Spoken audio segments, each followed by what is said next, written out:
대규모 데이터 센터를 5개에서 7개 정도 지으려고 한다라는 이야기를 샘 알트만이 했거든요. 전기에 지금 쇼티지가 엄청 심각하다는 얘기고요. 빅테크들이 엔비디아에도 줄 서 있지만 여전히 전기 회사 가서 줄 서 있다는 얘기고, 전기 회사들이 지금 떼돈을 벌게 생긴 상황이다.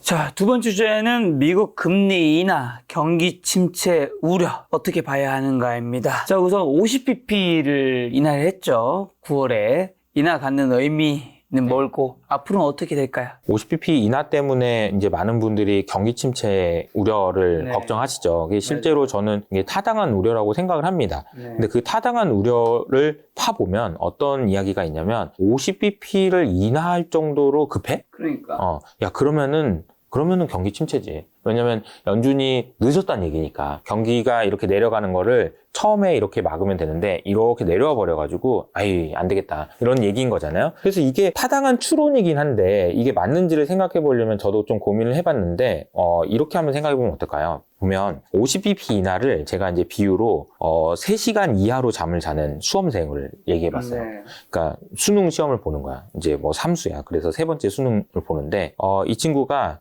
과거에 수능에서 떨어진 이유를 보니까 시험 보기 일주일 전까지 3시간도 안 자고 공부를 하는 거야. 자, 이걸 보고 이제 우리가 추론을 하는 거죠. 야, 공부를 얼마나 안 했으면 시험 일주일 전까지 저렇게 공부를 열심히 하냐? 떨어지겠네? 합리적인 추론일 수 있죠. 그런데 반대로 생각해보면 이렇게 생각할 수도 있지 않을까요? 아, 제가 3시간만 자도 괜찮은 몸 상태인가 보다. 컨디션을 유지할 수 있나 보다. 그렇게 만약에 된다라고 한다면 네. 3시간을 잤다는 이유 때문에 시험에 떨어진다라고 추론하는 거는 틀릴 수도 있잖아요. 네. 그러니까 50bp 인하를 했다라는 것 자체가 연준이 늦었다라는 추론을 하기에는 합리적인 추론이다. 다만 50bp 인하했다는 것만 가지고 경기 침체를 확신하기에는 좀 이것만 가지고는 약하다 이런 생각인 거죠. 그러면 만약에 혹시 50bp 인하를 했던 이유가 그래도 될 만한, 그러니까 이제 몸 상태가 좋아서 그런 거랑 뭐 같은 상황이면 어떡할 거냐라고 생각해 보면 이럴 수 있죠. 만약에 연준에서 50bp 인하한 게 경기 침체가 걱정돼서 한 게 아니고 이렇게 인하를 해도 다시 인플레이션이 올라와서 내가 당황스러운 상황이 올 가능성이 없다 네. 라고 판단해서 50bp 인하한 걸 수도 있잖아요. 물론 이거는 후에 이제 판단이 되겠죠. 결국 뭐 이러쿵저러쿵 해도 결국 늦었고 경기 침체 왔네 라고 결론이 날 수도 있겠지만, 그게 아니고 인플레이션이 안 올 것 같아서 내가 그냥 50bp 내렸어 이렇게 될 수도 있는 거거든요. 실제로 연준 의원 중에서 파월 다음에 차기 연준 의장이 될 거로 예상되고 있는 분 중에 크리스토퍼 월러라는 분이 있는데 이분도 똑같은 얘기를 하셨습니다.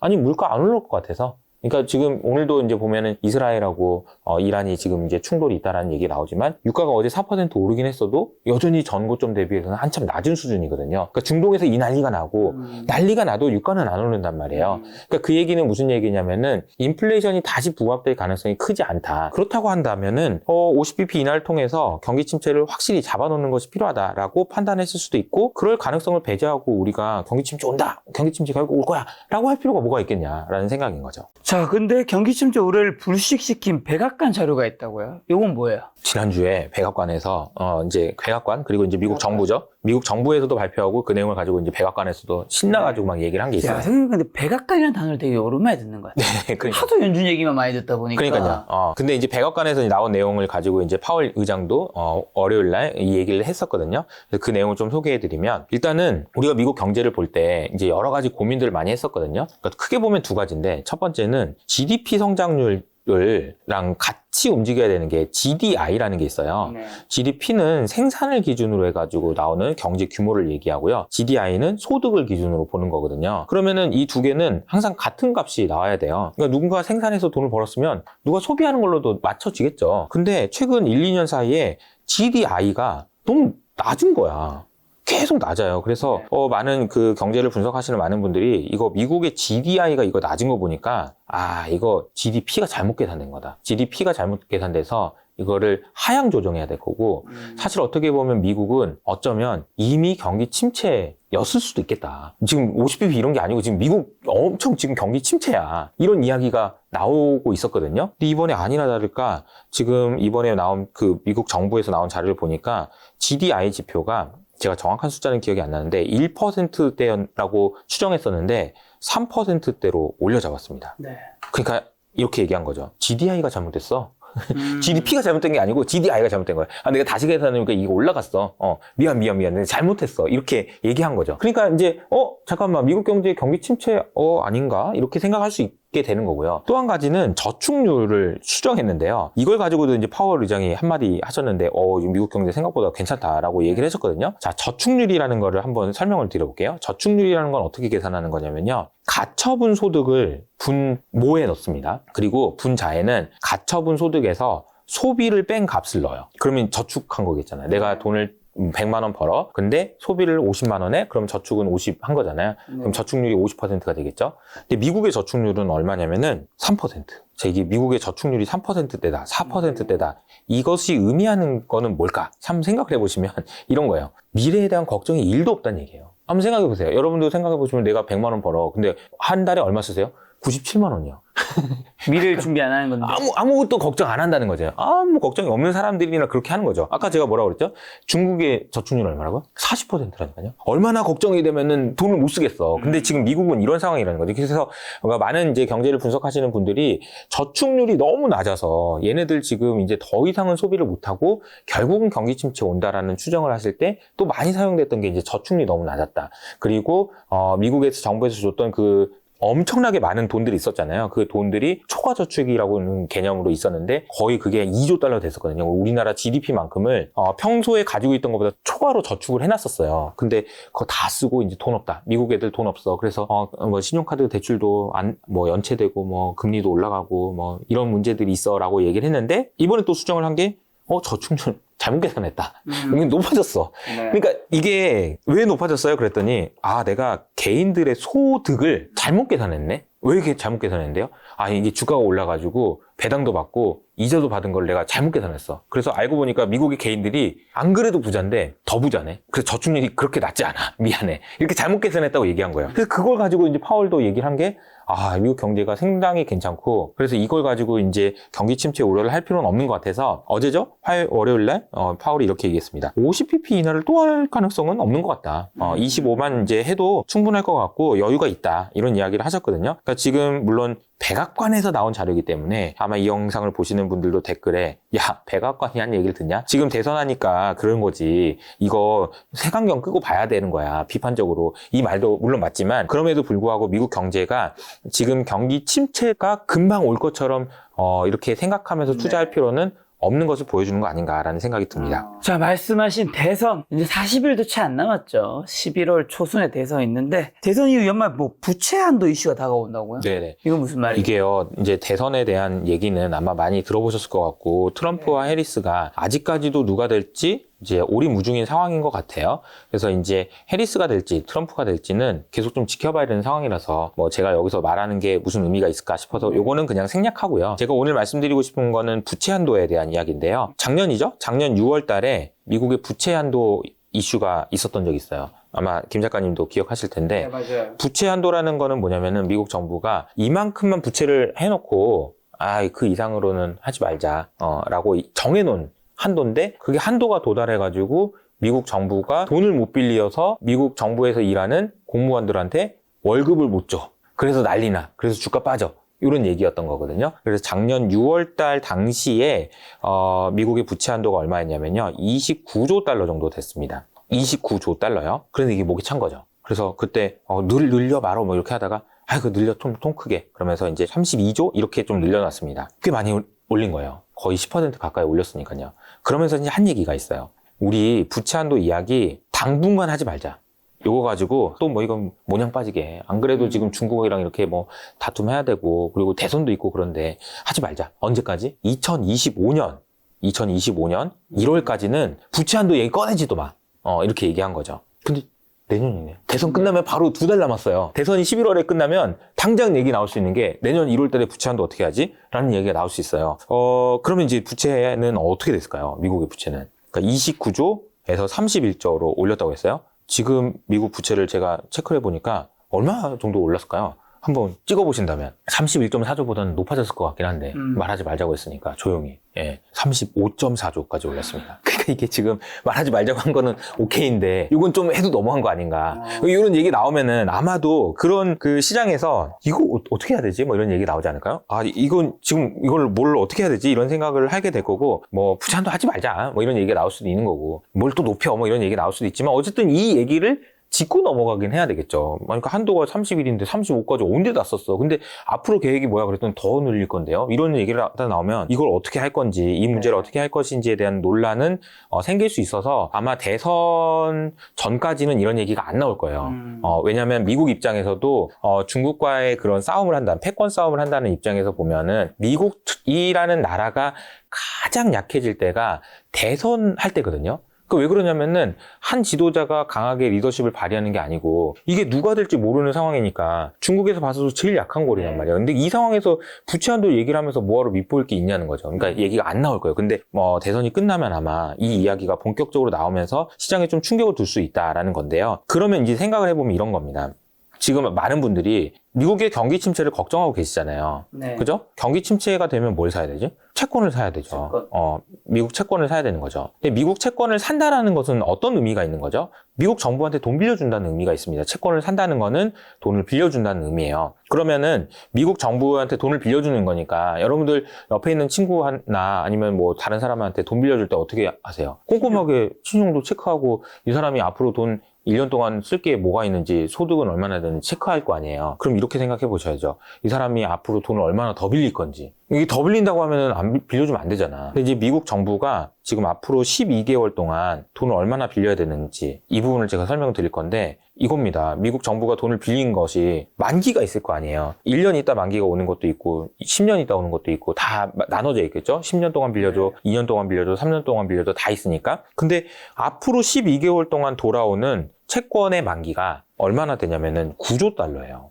9조 달러면은 우리나라 GDP의 4배, 5배 정도 되거든요. 그게 12개월 동안 돌아오고요. 두 번째로는 미국 정부가 얻는 소득, 그러니까 이제 세금 걷는 것보다 지출로 잡혀있는 계획이 2조가 커요. 그럼 이거 두 개 더하면 11조 달러거든요. 그러면은 11조 달러를 12개월 안에 또 빌려야 돼요. 그러니까 이제 우리가 막상 경기 침체 오면 당연히 미국 국채지. 근데 돈 빌려준다라는 개념으로 지금 이 상황을 놓고 보면 이렇게 빌려줘도 되나라는 생각을 하시게 될 거고 이것은 결국은 그럼 나 안 빌려줄래라는 사람이 늘어난다는 얘기는 금리가 올라간다는 얘기잖아요. 그러니까 이런 식으로 해서라도 연말에 이런 부분들이 충격으로 다가올 수 있다라는 생각은 하실 필요가 있다라는 거죠. 그래서 저는 개인적으로는 주식시장에 대해서 계속 긍정적으로는 보지만 이런 충격이 있을 수 있다라는 것은 미리 알고 계시는 게 필요할 것 같다는 생각입니다. 자, 그러면 중국과 미국의 상황이 이렇다면 지금 우리 유망한 투자처 어디를 봐야 되는 걸까요? 네, 제가 생각할 때는 이제 미국이 경기 침체가 아직까지 걱정할 때는 아니다라고 얘기를 하긴 했지만 그럼 경기가 둔화되진 않는 거냐라고 생각해 보면 경기는 둔화되는 방향으로 간다고 생각합니다. 침체까지는 아니어도. 그렇죠. 그러면은 이 부분까지 이제 둔화라고 생각을 한다면 경기 민감한 경기가 좋을 때 사는 그런 것보다는 경기가 안 좋을 때 물건을 사는 그런 필수 소비재나 이런 쪽이 좀 더 낫겠죠. 아무래도 이제 그런 부분들이 있을 것 같고요. 두 번째로는 뭐 지정학 리스크가 이러니 저러니 해도 확산될 가능성이 크다라고 생각을 하고요. 아마 이제 내년에는 중국과 미국이 갈등이 더 심화될 수도 있는 거고, 그리고 오늘 촬영일 기준으로 어젯밤에 이란에서 이스라엘에 또 이제 그 폭격을 했다라는 얘기 나오잖아요. 아마 중동의 리스크도 해결되기가 쉽지 않을 거예요. 그러니까 이런 지정학 리스크와 관련된 것은 계속될 수밖에 없기 때문에 이제 방산이라든지 혹은 여러 가지 이제 투자처들을 여러분들이 분산해서 생각해 보실 필요가 있다라는 생각을 좀 드려요. 근데 이제 저는 오늘 제가 말씀드리고 싶은 거는 이 부분입니다. 이제 미국이라는 나라가 지금 근 1년, 2년 동안에 무슨 짓을 했냐라고 생각해 보면 저는 이렇게 생각해요. 코로나 이후로 코로나 당시에 미국 정부가 금리를 0%로 낮췄잖아요. 네. 그러면 0%로 낮아진 금리를 최대한 활용한 데가 있는데 이게 어디냐면은 미국 정부예요. 미국 정부가 당시에 10년만 빌려줘. 근데 금리는 안 줄게. 네. 돈 빌려줘. 라고 할 때 엄청나게 많은 사람들이 너무 급해서 미국 정부한테 돈을 다 빌려줬거든요. 그 당시에 금액이 4조 달러예요. 김 작가님 한번 생각해 보세요. 4조 달러를 4조 달러예요. 이자 안 내고 10년 동안 빌린다고 생각해 보세요. 이자 안 내도 돼. 10년 동안 빌려 4조 달러를. 그 돈으로 지금 미국 정부가 한 게 개인들한테 돈을 줘서 그 사람들이 돈을 쓰게 해서 경기를 더 부스트업을 한 거고요. 또 한 가지는 뭐냐면은 이걸 가지고 AI에 몰빵한 거잖아요. 이거 AI가 안 되면 안 되는 상황으로 지금 온 거거든요. 그러니까 미국 정부 입장에서는 지금 AI가 안 되면 안 되는 상황까지 몰고 왔다. 아까 제가 막 부채 얘기도 하고 그랬는데 AI가 안 되면 안 돼요. 지금 이제 끝나는 거야. 그러면 자, AI가 되게 하기 위해서 필요한 게 뭔지 이렇게 보니까 반도체가 필요했던 거죠. 엔비디아에서 만드는 반도체가 필요해가지고 반도체 칩을 빨리 받으려고 마이크로소프트, 애플 뭐 이런 회사들이 엔비디아에 가서 줄 서가지고 나 좀 줘. 그러니까 줄 서 저기 애플 뒤로 서 저기 구글 뒤로 테슬라도 저기 서 그러니까 테슬라가 진짜 많이 살 건데 나 좀 줘. 그러니까 막 많이 주고 막 이런 일들이 생긴 거잖아요. 대신에 가격은 엄청나게 높게 뛰어가지고 그래서 엔비디아가 실적이 좋을 수 있었던 이유 여러 가지 이유가 있지만 빅테크들이 줄을 섰기 때문이다. 빅테크들이 줄을 서서 나 좀 빨리 줘라. 그럼 가격 올려줄 거야? 그래, 올려줄게. 라는 이야기가 나오니까 실적이 어마어마하게 잘 나왔고 이런 상황이 오다 보니까 주식시장에서는 엔비디아 주가가 진짜 좋구나라는 생각을 할 수 있었던 거죠. 여기서 핵심은 뭐냐면 반도체를 받으려고 빅테크들이 줄을 섰고 거기에서 병목이 생겼다. 그리고 엔비디아가 만드는 칩을 만드는 과정에서 필요한 병목 현상들이 있었는데 TSMC가 있었고 하이닉스가 있었고 이렇다 보니까 가격들이 계속 올라가고 실적이 좋아지는 것 때문에 주가가 오르는 현상으로 우리가 확인을 했다. 자, 그러면 여기서부터는 엔비디아에 줄 섰던 빅테크들이 지금은 어디로 가서 줄 섰지? 이 질문이 굉장히 중요하다는 거죠. 여전히 엔비디아에 줄 서고 있는 거 아니에요? 엔비디아에도 뭐 줄을 서긴 하는데 뭐 이런 것 같아요. 비유를 하자면은 옛날에는 점심 한번 먹으려면 한 1시간 넘게 기다려야 되는데 지금 한 20분? 이 정도 느낌. 그러니까 줄은 서긴 하는데 좀 덜 서고 있다. 이런 정도. 어디 간 거지? 이게 어디로 갔을까요? 이게 이제 기가 막힌 얘기인데 반도체 다음에 또 필요한 게 있어요. AI가 가능하도록 하기 위해서 필요한 게 AI 데이터 센터입니다. 데이터 센터가 필요해요. 그런데 샘 알트만이라는 그 오픈 AI CEO 있잖아요. 이분이 얼마 전에 또 백악관에 갔습니다. 백악관에 찾아가요. 그러면서 상황 설명을 해주는 거죠. 백악관 사람들이 뭘 알겠어요. 뭐 기술을. 그래서 AI 되려면 지금 중국이 이겨야 되는 거잖아. AI 가능하게 만들려면 AI 말고 AI 데이터 센터를 만들어야 되는데 이 데이터 센터를 하려다 보니까 이게 뭐가 부족하냐면은 뭐 땅도 필요하고 뭣도 필요하고 그러는데 제일 부족한 게 뭐냐? 전기라는 거예요.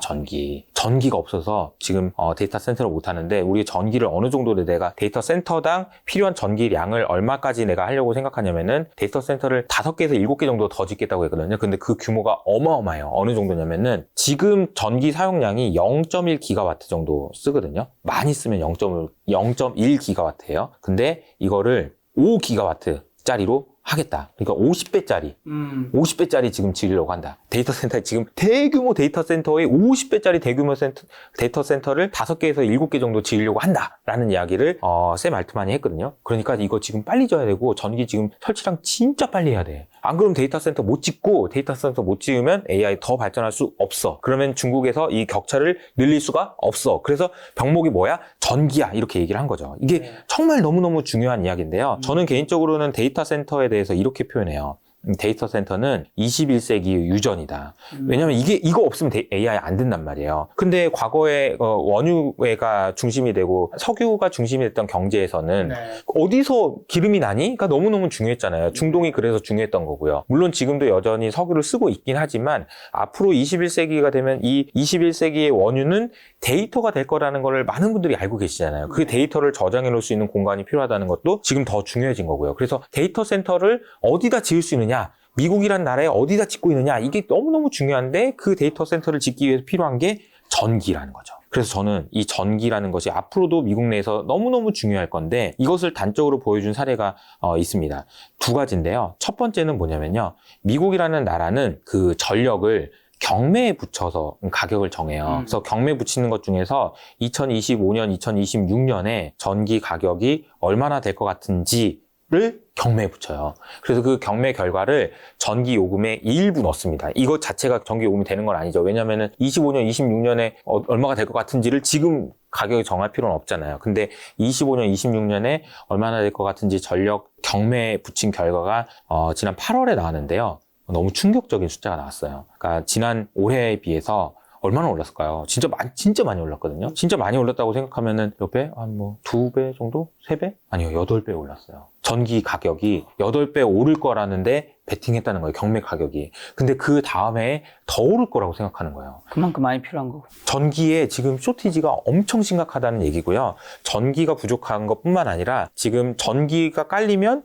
발전소에서 깔아야 되냐, 그리드가 있어야 되는데 그리드도 없어서 난리여서 우리나라 전력기기가 지금 쇼티지가 나고 굉장히 유례 없을 정도로 미국의 IB들이 보면은 이제 뭐 예를 들어서 JP 모건 네. 스탠리, 골드만삭스 이런 데 보면요. 애널리스트들이 요즘에 거의 많이 나가가지고 없어요. 근데 그분들이 그러니까 우리나라 주식 시장에서 이 종목 좋다라고 하는 것들을 커버할 때 보면 삼성전자, 하이닉스 이렇게 큰 거는 커버하는데 작은 건 안 해요. 근데 이번에 보면 JP모건하고 뱅크 오브 아메리카 이런 회사에서 전력기기, 우리나라 전력기기를 커버하기 시작했어요. 이미 주가는 많이 올랐어. 우리나라 사람들 많이 투자를 해서 좋았어요. 근데 해외에서 볼 때는 이게 너무 큰 판인 거야. 그래서 전력기기도 앞으로 계속 좋아질 거라는 보고서를 썼다는 게 상당히 의미 있다라는 거고요. 그래서 저는 이쪽이 계속 커질 것 같은데 그 커질 수 있을 거라는 생각을 하게 만드는 두 번째 사례가 있습니다. 이게 뭐냐면은 저도 이 뉴스 보고 되게 깜짝 놀랐는데 컨스탈레이션 에너지라는 미국의 유틸리티 회사가 있어요. 한전 같은 회사거든요. 근데 한전은 정부에서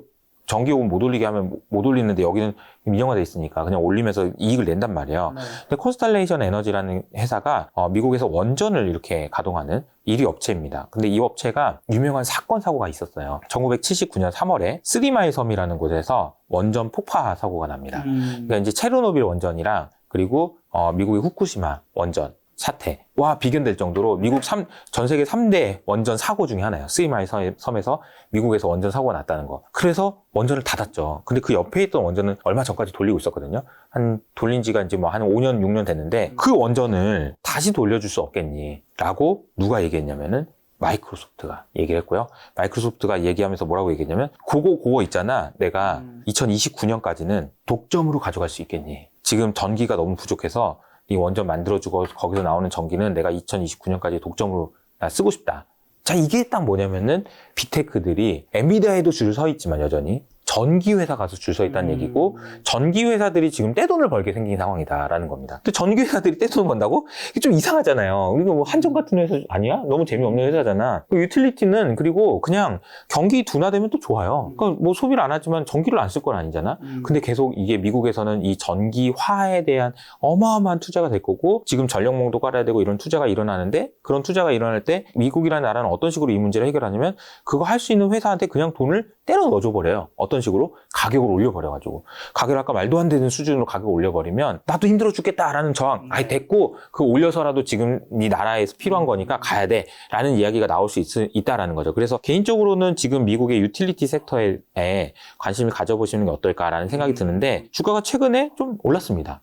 최근에 올랐는데 이거는 한 가지 설명드리면 미국의 유틸리티 섹터에 대해서 기관 투자자들이 오버웨이, 소위 말하는 이거 좋다. 나 이거 더 많이 가져갈 거야. 빅테크처럼 이렇게 한 지가 18년 됐습니다. 18년 동안 한 번도 유틸리티는 오버웨이트 없었어. 좋아한 적이 당연히 너무 재미없잖아요. 뭐 그런 걸 해. 빅테크 재밌는데 막 이런 거잖아요. 근데 이번 달에 처음으로 오버웨이트가 됐고요. 그러니까 이게 상당히 큰 변화가 지금 시작된 거라는 거죠. 그래서 가격이 올라갔다는데 좀 부담이 있을 수 있지만 저는 이 흐름이 이제 시작됐다라는 점. 그래서 개인적으로는 여러분들이 그거 알겠는데 뭐 사야 돼? 그러면은 XLU라는 ETF가 있습니다.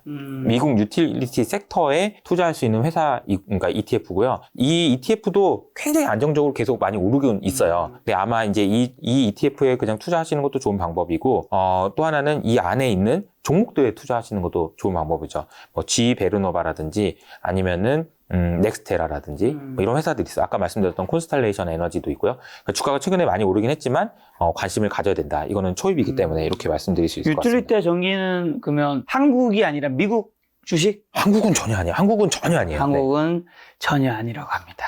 자, 그럼 이제 앞으로 채권, 예금, 주식, 금, 달러, 비트코인 어떤 자산 좀 늘려야 될까요? 전 뭐 계속 뭐 주식하고 비트코인을 좋아한다는 건 많이 알고 계실 거고 금도 마찬가지고요. 근데 이제 비트코인에 대해서 이제 오늘도 왔으니까 좀 한 가지 업데이트 드리면 얼마 전에 그 블랙락에서 비트코인이 여러분들의 자산을 인플레이션 시대에 여러분의 자산을 지킬 수 있는 유일한 자산이다. 이런 식으로 이제 얘기를 했어요. 광고 마케팅 아니에요? 맞습니다. 네. 왜냐면은 블랙락에서 ETF 있잖아. 블랙락에서 지금 비트코인 팔려고 당연히 마케팅이죠. 근데 그래도 이제 의미는 있다라고 생각했던 게 뭐냐면은 올해 비트코인 많이 팔았어요. 블랙락에서. 그러니까 ETF에 돈 많이 팔아가지고 셀질 잘한 거죠. 그러니까 비트코인 ETF 만든 사람 상 받았겠지. 근데 이제 그 사람이 이제 썼던 보고서 중에서 저는 개인적으로 인상적이었던 게 이런 거야. 그러니까 미국의 기관 투자자들은 도대체 뭔 생각으로 이걸 사나? 이런 거죠. 그러니까 여러 가지가 있는데 그 중에 이제 첫 번째가 아까 제가 소개해드렸던 미국 부채. 이거 아무리 봐도 이거 해결 안 되는데 이거 어떻게 해야 되지? 나중에 이거는 이제 뭐라고 표현하냐면요. 디베이스먼트라고 하거든요. 네. 디베이스먼트는 뭐냐면은 화폐의 가치의 하락이나 급락이 아니고 그걸 넘어서는 단어입니다. 디베이스먼트, 타락인 거죠. 화폐가 지금 타락하고 있다. 물론 지금 당장은 아니지만 타락할 수도 있는 과정으로 지금 가고 있는 것 같다. 이대로 가면 그냥 갈 것 같은데 그 상황에서 내가 자산을 해지할 수 있는 방법은 아무리 봐도 비트코인밖에 없는 것 같다 라고 생각하는 기관 투자자들이 산다는 거예요. 그러니까 이제 그런 생각으로 지금 비트코인을 사고 있다는 것은 좀 의미가 있는 것 같아서 제가 좀 말씀드렸고, 또 한 가지는 비트코인이 올해 있었던 일들을 보면은 가격이 연초 올랐다가 좀 빠졌잖아요. 그렇죠. 근데 그럼에도 불구하고 이제 8천만 원 정도 되니까 8천원쯤만 300 되는 것 같죠. 그러니까 뭐 그렇게 크게 뭐 나쁜 건 아닌데 올해 제일 많이 오른 자산 중에 하나입니다. 그런데 이게 특징 중에 하나는 뭐냐면은 다른 자산과 상관없이 지들끼리 마음대로 움직여요. 지금 8,200이군요. 그러니까 이게 무슨 말이냐면은 그냥 그 비트코인 내에서의 수급으로 움직이고 막 이런 일이 있었잖아요. 그러니까 왜 올랐는지 왜 빠졌는지 잘 모르겠어. 뭐 전쟁 난다면 오르는 것 같은데 또 오늘 또 전쟁 나는데 또 빠져. 왜 그런지 모르겠어. 그런데 중요한 거는 상관관계가 낮다는 거죠. 그러니까 기관 투자자들 입장에서는 다른 자산들과의 상관관계가 낮은 게 투자하기에 되게 좋거든요. 왜냐면 이걸 넣어놓으면은 그래도 내 자산이 좀 안정적으로 움직이니까 그런 측면에서 비트코인을 보고 있다라는 얘기를 했는데, 저는 좀 의미가 있다고 생각해서 계속 저는 비트코인에 대해서는 긍정적으로 생각하고요. 또 하나는 이제 주식이죠. 주식은 계속 이제 긍정적으로 생각을 하고 있는데, 앞서 말씀드린 대로 미국이 경기 침체가 없다면 지금 상황에서 주가가 더 올라갈 수 있는 여지는 충분히 있고, AI를 포함해가지고 가려고 하는 길에 있는 종목들 길목을 지키시면 저는 좋은 수익이 날 수 있을 거라고 생각을 하고 있습니다. 자, 오랜만에 또 나오시는 저희 시청자분들에게 마지막 하고 싶은 말씀이 있다면요. 네, 제가 개인적으로 요즘에 그 달리기를 하고 있습니다. 그래서 좀 오랜만에 달리기해서 좋은 기록이었다라고 생각해서 이제 말했다가 김 작가님한테 5km 몇 분 나오셨어요? 5km에 29분. 되게 뿌듯하게 이해하시더라고요. 그랬는데, 저도 칭찬했다가 저는 22분. 그러니까 그래서 그랬는데, 그래서 제가 이제 말씀드리고 싶은 거는 이제 그 운동을 할 때 네. 저는 재미가 있고 그런 느낌을 받았던 게, 이거 그 애플 워치를 통해서 네. 기록을 하니까 되게 재밌다. 재밌죠. 야, 이게 내가 1분에 이때는 과거에 저 이제 옛날에 미국 갔을 때는 50분 가까이였었거든요. 그러니까 어쨌든 많이 좋아진 거잖아요. 네. 그러니까 이게 기록하면서 내가 좋아진다는 걸 느끼니까 기분이 뿌듯하고 좋은 거죠. 그러니까 제가 이 말씀을 드리는 이유는 여러분 투자하실 때도 굉장히 중요한 것 중에 하나가 기록이에요. 맞아. 내가 이때는 이래가지고 이런 생각으로 이런 거를 샀구나. 내가 이거 괜히 쫄아가지고 이걸 팔았구나. 이런 것들을 기록해 놓으시는 게 복기가 되죠. 굉장히 큰 도움이 됩니다. 왜냐면은 그런 비슷한 일이 있을 때 찾아볼 수 있거든요. 그래서 나는 이런 생각이었구나. 이때 이 공부를 했으면 이거 안 했을 텐데. 라는 생각을 하실 수 있는데, 그래서 저희 회사에서 이번에 다이어리를 준비를 했습니다.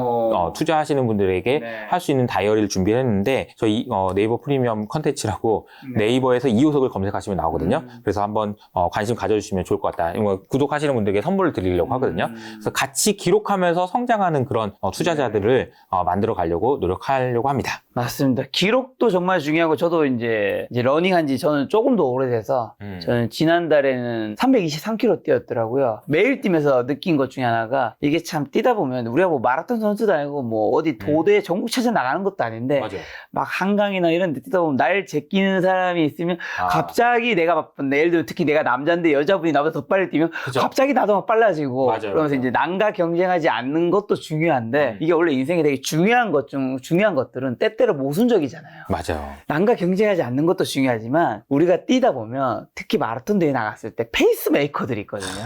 페이스메이커가 있으면 내 기록을 당겨줘. 왜냐면 내가 그 페이스메이커에 잘 뛰는 사람이랑 뛰면 나도 좀 빨라지는 부분이 있거든. 맞아요. 그래서 남과 경쟁하지 않으면서도 내 기록과 내 실력을 조금 당겨줄 수 있는 페이스메이커, 내 인생의 페이스메이커들. 꼭 그게 뭐 투자에도 있을 수 있고, 그럼요. 러닝에도 있을 수 있고, 각 분야에 있을 수 있으니까 그런 것도 좀 잘 찾아보는 것도 네. 중요하지 않을까. 제가 여러분들의 투자 페이스메이커가 되도록 하겠습니다. 알겠습니다. 네. 오늘 만난 회사님이 이호석 대표님이었습니다. 지금까지 소중한 시간 함께 해주셔서 정말 감사합니다. 오늘도 김 작가였습니다. 고생 감사합니다. 많으셨습니다. 네.